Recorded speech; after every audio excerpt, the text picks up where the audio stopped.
I welcome you to yet another vlog from Civilera. So in this vlog we will be discussing about lesser known lapping rules for reinforcement. So I have already written the blog, so I thought I will give you some explanation on some of the points. All rebars comes with a stock length. There is a limited length that a rebar will have when you buy it. So because of this reason, at site, based on the length of your beams or slabs or any structural member, you will have to lap them. So the right location of the lap is really important. Now I will quickly go through some of the rules. Many times we know that all beam bottom bars shall not be lapped at the span. The reason is very simple. You have the maximum moment at the bottom near the center almost until and unless you have a point load or some extra load on the beam. If the load is uniform, definitely at the mid span you have the maximum bottom moment and you should avoid lapping over there. So this is appreciated by many. The only thing is people generally don't know where to lap. They might appreciate where not to lap, but where to exactly lap. So let me just sketch one beam for your understanding. So if you have a continuous beam, I will just draw two spans for clarity. And if you look at this, the bending moment pattern is something like this for your continuous beam. So this is appreciated, and you have tension here, tension here, tension here, tension here, and tension here. So here we need rebars wherever you have the tension. So you know that your maximum bending moment is at the span for the bottom. So I'm talking about the bottom rebars first, and then let us talk about the top rebars. So you should avoid lapping at the middle point. Now here you cannot lap, here you cannot lap. This is something that most of the engineers appreciate. You cannot lap at the center because you have the maximum tension there. Now many times we will need to lap because of the shortage of length. Say what if this beam is 7 meters and 7 meters and what you have at site is lesser in length, or the stock length is much less than 14 meters. So how do you manage that? So you will have to have a lap in your bars. So if you look at a general practice, or if you look at SP34 even, it shows a lap at the support. Now why you lap at the support? Because you have no moment at the bottom. Here there is no tension. So generally people think that it is really great to lap here. Yes, for gravity loads this is fine, but not really for seismic resistance. So if you look at even SP34, as I said, I will take you to SP34. If you look here in this particular figure 8.15, you can see a bar lap there. Now this is not great for seismic resistance, as I said, because when you have a lap in the junction of a column and beam, the lateral thrust is going to be at the column beam junctions, and there is every chance that these laps are going to open up. So if you look at IS 13920, it clearly says that lap splices shall not be provided within a joint. So you are not supposed to give a lap in the joint. It also says that within a distance of 2D from the face of the column you should not give, and we always know that we cannot give it at the center either. So you are having a limited scope for lapping of rebars in beams, especially when you have 3 to 4 bars. Say you have a wider beam, what do you do? Say you have 350 size for the beam, and then say you have 4 bars or 5 bars, then you have more problems. So here what the ductile detailing code 13920 says is you cannot lap even here. 2D you have to leave, 2D you have to leave. From the face of the column you have to leave 2 times the effective depth. So if you do that, then where do you lap? Here also you cannot lap because you have the maximum moment there. So you end up having a short distance between 2D and the center, 2D and the center here somewhere to lap the rebar. So that's the right place to lap your bottom rebars. So Another rule makes it a bit more complicated, which is not more than 50% of area of steel bars on either top or bottom face shall be spliced at one section, which means if you have two rebars in a beam, both cannot be lapped here and both cannot be lapped here. So your site engineers, for easiness, they will like to have equal lengths of bars cut, so they will generally cut at the same length and then lap at the same location, which means 100% of the bars are being lapped at the same location, which is not right. So one maybe have to be here and one maybe have to be here, and you will have to manage the lap in that manner. So that's the right way of doing it as per ductile detailing code, which is IS 13920/2016, which is the latest version.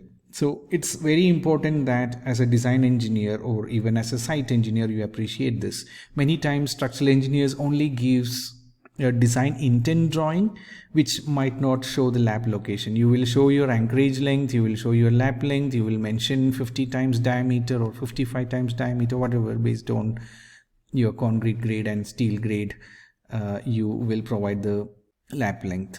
I have written a different blog for calculating the anchorage length, so you can refer that too if you are keen to understand why 50, 55 and different lengths come in. So you can search for in my blog and you will get that too. So here the point is the position of the lap. So you need to convey this in your drawing, in my opinion, not just convey the design intent. Coming back, all beam top bars shall not be lapped near support. So again, coming back to the bending moment diagram, you know that your tension at the top is more at the support. Now how far from support? So this is point of contraflexure, and generally code says this is 0.25. You have means to locate this exactly in ETABS or STAAD. You can scroll and understand where your contraflexure is. But by a rule of thumb, it is 0.25 times length or the span of the beam. So that location will have the maximum moment, top moment, and you should not be lapping there. So your lap should be ideally at the center of the beam for top rebars. So now if you look at SP34 again, it shows 0.25 L1, 0.25 L1, and here the center you will have no much requirement as long as the beam is singly reinforced. Now what is singly reinforced and doubly reinforced, we will have a discussion on some other blog. So here another important point to note is this 0.25 L1, all this will work well if you have this conditions satisfied. So this is something which people doesn't really care for. The rule is applicable to continuous beams with approximately equal spans.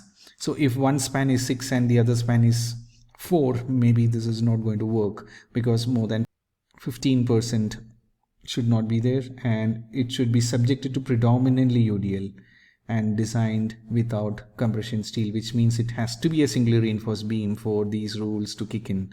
Otherwise it's better you have a second check in your software and understand where the point of contraflexure really is.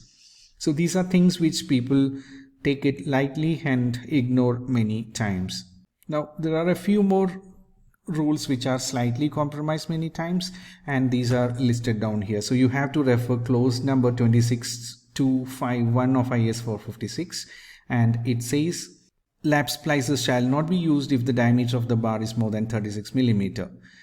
Lap splices shall be considered as staggered if the center to center distance of the splices is not less than 1.3 times the lap length calculated. So this is an important rule which many times people don't care. So if you want to consider the lap as staggered, say for example I told you more than 50% of bar should not be lapped at the same location. So if that rule needs to be satisfied, then the lap length between the bars, this distance should be 1.3 times the lap length.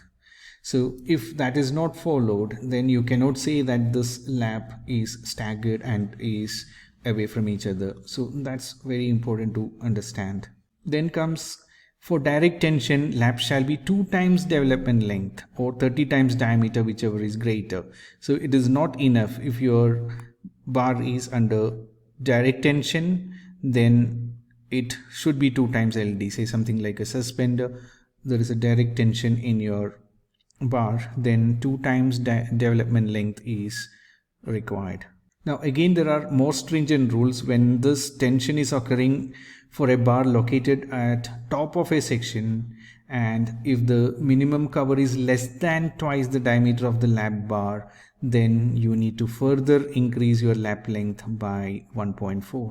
Same way, if your tension is occurring at a corner of a section, say where you have two members meeting, something like a corner, then the minimum cover to either face is less than twice the diameter of the lap bar, or where the clear distance between adjacent lap is less than 75 millimeter or 6 times the diameter of lap bar, then also you need to increase your lap length by 1.4 times.